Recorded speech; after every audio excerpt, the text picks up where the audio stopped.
après moi tes commandements.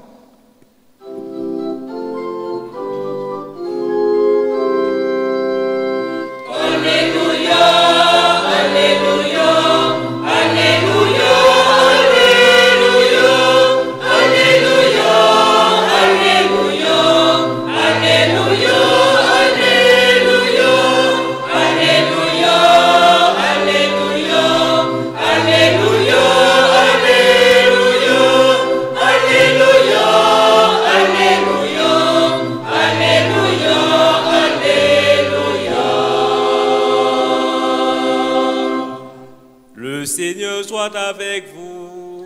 Et avec votre esprit. Proclamation de la bonne nouvelle de Jésus-Christ selon Saint Luc. Gloire à toi, Seigneur. En ce temps-là, de grandes foules faisaient route avec Jésus. Il se retourna et leur dit: si quelqu'un vient à moi sans me préférer à son père, sa mère, sa femme, ses enfants, ses frères et sœurs, et même à sa propre vie, il ne peut pas être mon disciple. Celui qui ne porte pas sa croix pour marcher à ma suite ne peut pas être mon disciple. Quel est celui d'entre vous qui, voulant bâtir une tour, ne commence par s'asseoir pour calculer la dépense et voir s'il a de quoi aller jusqu'au bout? Car si jamais il pose les fondations et n'est pas capable d'achever, tous ceux qui le verront vont se moquer de lui. Voilà un homme qui a commencé à bâtir et n'a pas été capable d'achever. Et quel est le roi qui, partant en guerre contre un autre roi, ne commence par s'asseoir pour voir s'il peut, avec 10 000 hommes, affronter l'autre qui marche contre lui avec 20 000? S'il ne le peut pas, il envoie, pendant que l'autre est encore loin, une délégation pour demander les conditions de paix. Ainsi donc, celui d'entre vous qui ne renonce pas à tout ce qui lui appartient ne peut pas être mon disciple. Acclamons la parole de Dieu. Louange à toi, Seigneur Jésus.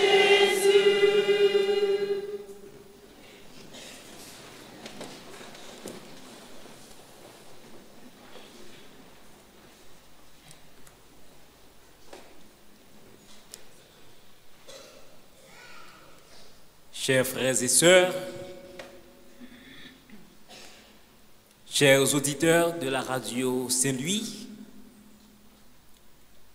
les internautes de Web TV,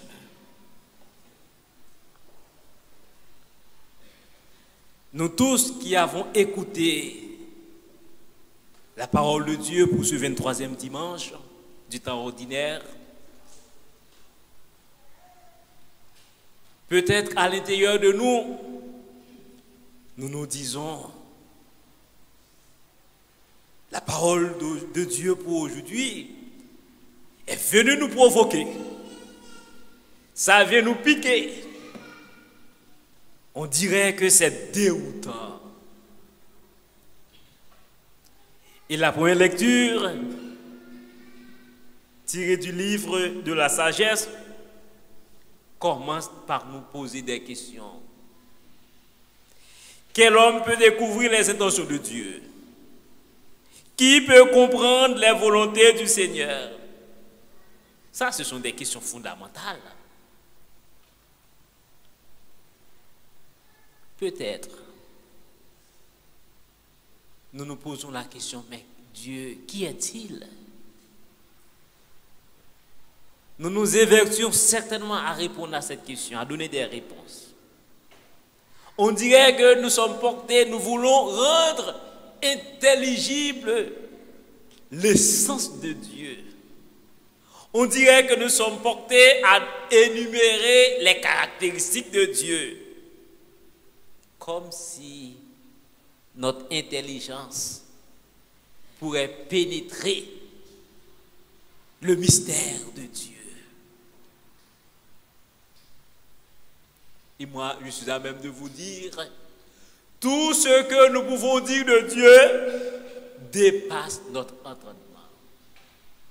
Nous disons Dieu qu'il est Père, mais il est beaucoup plus que Père.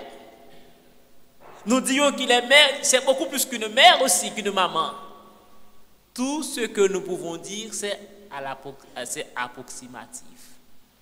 Mais pourtant, il y a un lieu, il y a un moment, il y a une façon d'être avec Dieu qui nous laisse le pénétrer, qui nous laisse découvrir ses intentions, qui nous laisse découvrir ses volontés.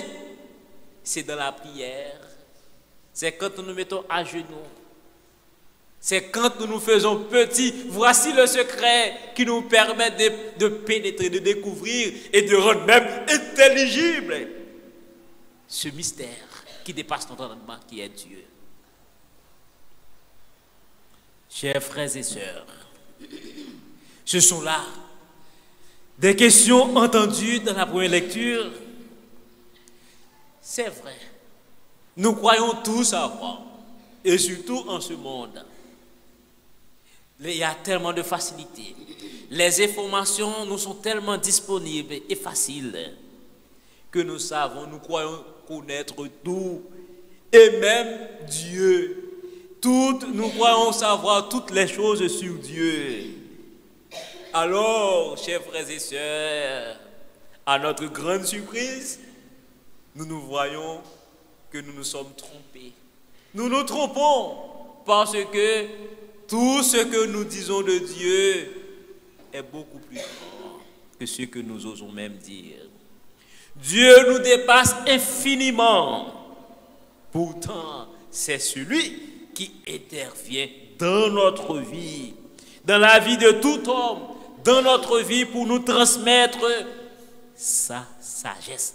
La sagesse, eh bien, qui nous est proposée dans la première lecture. Et quelle est donc cette sagesse? Qui peut me le répondre? Qui peut dire cette sagesse? C'est bien l'Esprit Saint. Vous êtes timide à répondre.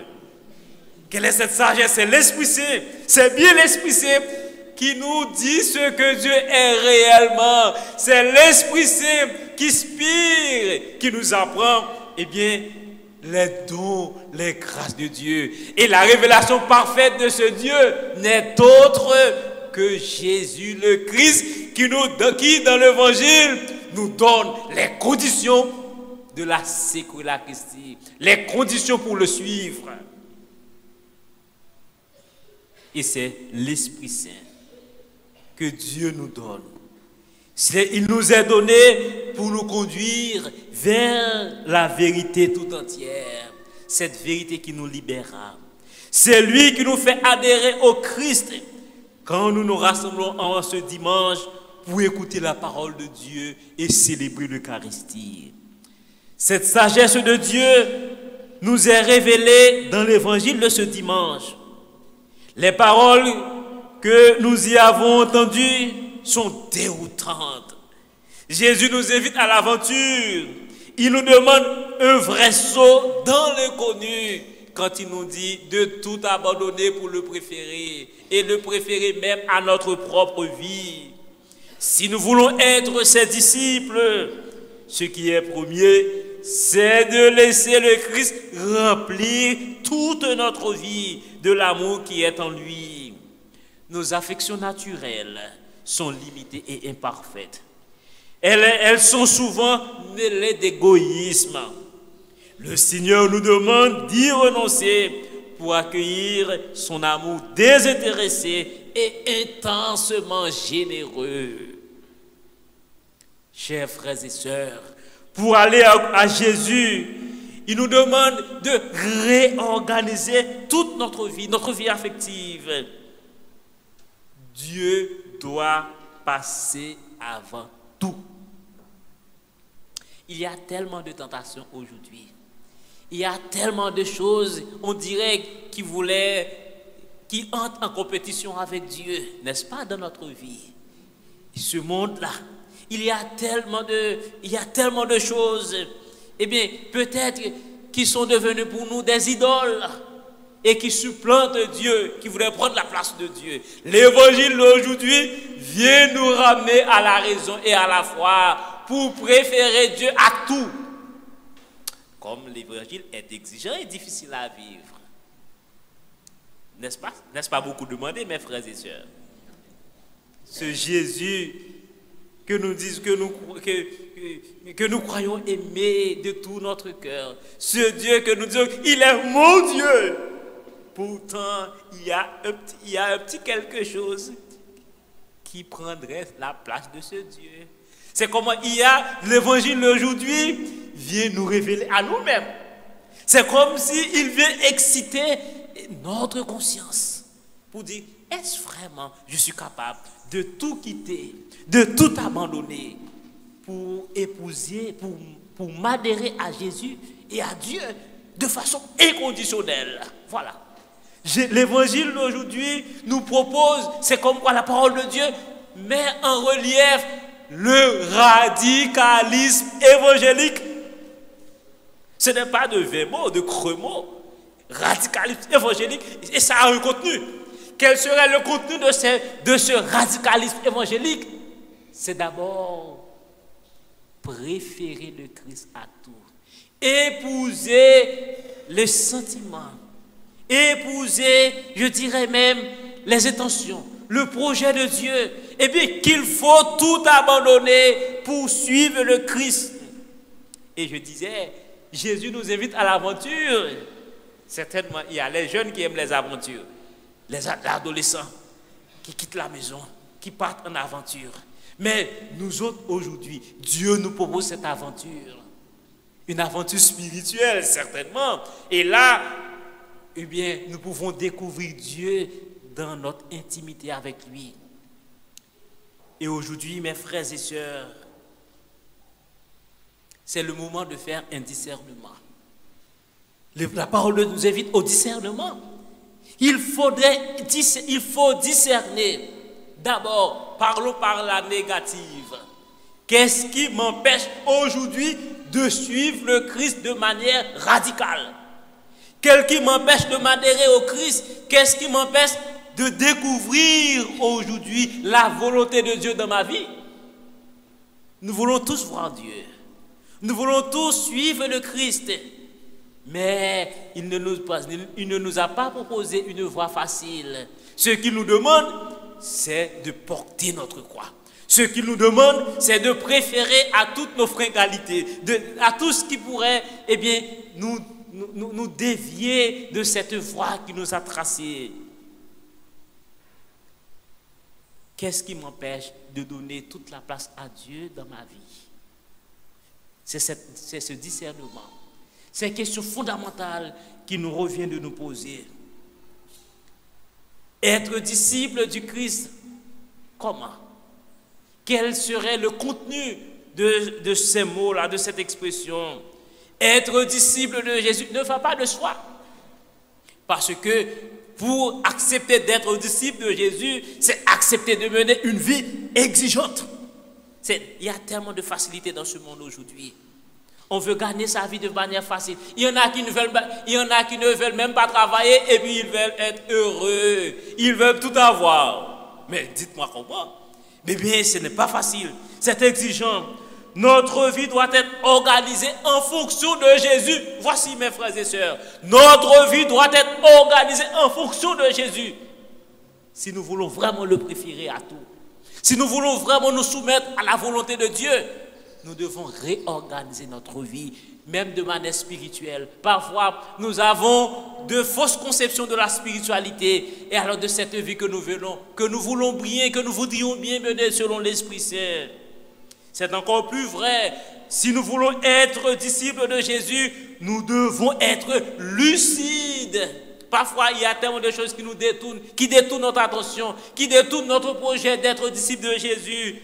Parfois, nous sommes devenus fous de cette vie alors que nous perdons notre lucidité. Devenons lucides à la lumière à la lumière de l'Esprit Saint et pour pouvoir faire ce discernement, le discernement de nos moyens et de nos faiblesses. Donc, si nous ne voulons pas être considérés comme ces personnes-là dans l'Évangile qui voulaient bâtir et qui n'a pas mesuré, qui n'a pas évolué s'il a les moyens pour achever la construction. Si nous ne voulons pas être comme ce roi qui part en guerre et qui n'a pas les moyens pour gagner, eh bien pour en sortir victorieux, mes frères et sœurs, prenons le temps pour discerner nos forces. Qu'est-ce qui pourrait constituer en Jésus nos forces et quelles seraient nos faiblesses? Et la meilleure façon pour l'homme de se connaître, c'est de faire ce discernement pour découvrir nos points forts et nos points faibles. Les points forts, c'est à conserver, c'est à sauvegarder. Mais nos faiblesses, ce qui nous éloigne de l'amour de Dieu, ce qui nous empêche d'être disciples, de répondre à l'affirmative, à cette invitation d'amour du Christ, qui nous demande à le préférer à tout. Mes frères et sœurs, peut-être pour cette épouse, ce mari-là peut-être prendrait la place de Dieu, de Jésus dans sa vie. Peut-être c'est une voiture. Peut-être c'est une voiture, une maison que nous préférons à Dieu et puis qui nous empêche de vivre le radicalisme évangélique. Mes frères et sœurs, exerçons, efforçons de découvrir ce qui nous empêcherait de répondre à l'affirmative à Dieu, à cette invitation d'amour, à le préférer à tout. Dans l'évangile, mes frères et sœurs, il y a donc une mise en garde. Jésus nous donne une mise en garde. C'est que Jésus ne voulait pas que nous soyons des chrétiens à moitié. Jésus ne veut pas que nous puissions nous mettre à son service à moitié. Il veut que nous soyons des disciples à 100%. Être des disciples de Jésus à 100%. Vivre comme des enfants de Dieu à 100%. Ce comportement, le comportement de chrétien, de celui qui sert à demi, ne pourra convaincre personne. Bien au contraire, il ne fera que provoquer scandale et rejet. Il se creuse un fossé entre ce que nous disons en tant que chrétiens et la manière dont nous vivons. Devenons crédibles en mettant de l'ordre dans notre vie. Donc, frères et sœurs, demandons au Seigneur la grâce pour pouvoir le servir de tout notre cœur. Et surtout, Seigneur Jésus, donne-nous de ne jamais oublier ta présence, alors nous serons heureux d'être aimés tels que nous sommes. Jésus, Fils de Dieu, tu es la joie de mon cœur. Amen.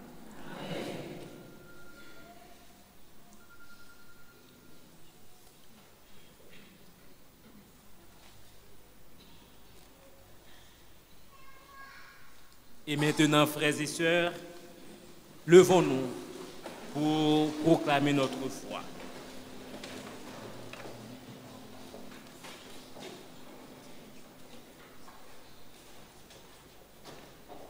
Je crois en Dieu, le